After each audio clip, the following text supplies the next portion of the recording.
Hello ladies, I hope you're well, hope your week has gone well. We are already at the end of another week and it's been a great one for me. I've had a really great week. So I've been doing a course for a long time that came to fruition this week. And for me, it was very much around, oh, bear with me one second. It was very much around sort of getting to that stage where there was so much information and I was ready to kind of start to put that into play. And this week was kind of like our last bit where we were talking about all the wins that we'd had, all the things that had gone well for us. So that led me on to my first thing to talk to you about today, which is the importance of celebrating your wins each week. And wins don't necessarily have to be something business related if you are running your own business, or career related if you are a professional in another area.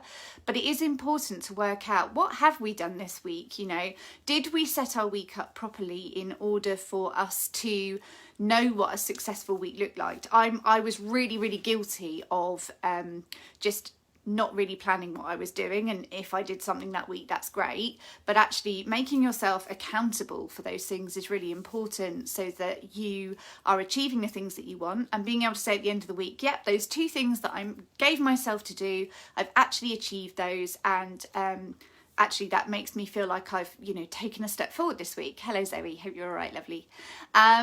So for me, that was kind of the first thing, was about having that ability to look back and go, actually, when we look at all of the different things that I've done across that course, there's loads and loads of things that I have found really beneficial. There are loads of ways that I have grown, and to be able to look back over that is incredibly useful, in the same way that I do sort of stats for the business and work out, you know, is my audience growing, are my followers growing, you know, am I getting more clients, am I following up with enough people, all of those sorts of things. So that's the first thing I wanted to talk to you about today. But also, as always, when a trend is coming up in client sessions, I like to share that with you, because I like you to kind of know the sorts of things that I'm working through with people, but also because I can just give you little takeaways here and there that might really help you. So today is the blame game. Now, first of all, I think that there is a big difference between taking ownership and responsibility for something and blame. Ownership and responsibility is about taking the learning from something and deciding how you can take that forward, deciding how that helps you to grow. Blame, however, is a very negative sort of victim sort of orientated mindset. Blame is a big deal. Blame is the thing that makes you become this disempowered person. If you are constantly blaming yourself for something, that means that your self-esteem is suffering. It means that you are not reaching for the things that you really should be reaching for, both for yourself, but also because of, you know, everybody it's important that they have a contribution to the universe. And if you're constantly playing small because you're keeping blame, you know, sort of your real, or keeps you playing small and what have you, you're not actually contributing what you need to this world. You're not actually achieving what it is that you want to achieve in life, because you're always being held back. And it may well be that actually you are one of the world's superpowers, but you would never find out, because that blame holds you right back in you're playing small, you know, I won't stretch my arms out, won't stretch my wings, or anything like that. And therefore not a great place to be at all. However, blame is very easy. It's really easy to look at a situation and blame ourselves for it and say, oh, I shouldn't have done that, and that was a mistake, and but we're human, we make mistakes all the time, and sometimes those mistakes, we feel very badly about them. They take on that sort of negative connotation, but actually if you can switch it around to ownership and responsibility, that's a very different thing. So for example, I'm speaking to clients at the moment who have made mistakes in the past. Who hasn't? I'm 44 years old next month. I have made a ton of mistakes. I've made a ton of terrible decisions, but the thing that I now look back at those on with compassion, self-compassion is a really vital thing. I made those decisions with the best intentions at the time. Yeah, I cocked some of them up, Abso-bloody-lutely. I absolutely made wrong decisions, and I take that bit ownership and responsibility. But to say that anything that happened is wholly my fault, that's not the same thing. Blaming myself for it is not good. That's what keeps you in the, oh well, I don't deserve, oh well, I can't do this, oh well, which is very different from if you're saying, do you know what, that was a mistake, that happened, and I'm going to own it. This is the learning I've taken from it. So I've left one of my clients to go and do some reflective practice this week along the lines of, why did I make those decisions? Why did I? So for me, when I was in my relationship and staying in it, even though I shouldn't, I didn't want to split up our family unit. I didn't want to stop any or limit any relationship between my son and his dad. I didn't want, quite honestly, the hassle of having to do it all on my own. I didn't want to be a single parent. I didn't want to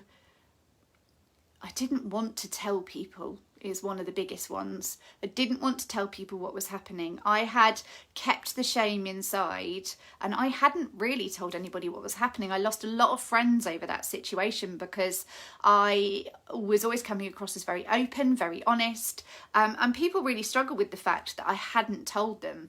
And it wasn't like I was a really, really, really private person or anything. So people that I would tell a lot of things to were very much of the ilk of, why didn't she trust me to tell me that? And it had nothing to do with that, but they couldn't get their head around it at all. So one of the reasons that I stayed is because I didn't want to have people find out what happened. Actually, as it was, there's still a lot of people who don't know the real reason. They think they know the reason, but it's not. And they haven't asked me, so I haven't told them. So there were a lot of reasons why I stayed. I also stayed because I needed to sort our finances out a little bit. So what I did was squirrel money off debt every month. And obviously that was a really positive thing for us to do anyway. But really the reason was that I didn't want all these extra loan payments and all of that kind of thing hanging over our heads once we had split. And obviously if you have a joint debt, you're jointly and severally liable, so they can chase either of you for the full amount, and I just didn't want the stress of that, so it was easier to do that. I also wanted to be in the headspace that actually I was ready to leave and never go back. Had I have left whilst I was wavering, there is the possibility that he could have convinced me to go back.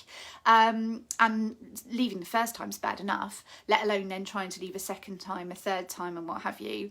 And I kind of felt that if we then rekindled our relationship and it was okay for a bit, the chances are that I would have settled and had another baby, and then I would have had 2 children, and that would have felt even harder to leave than that situation. So actually, when I looked at it, as much as I blamed myself for not leaving that relationship earlier, the bottom line was that actually there were genuine reasons why I made those decisions.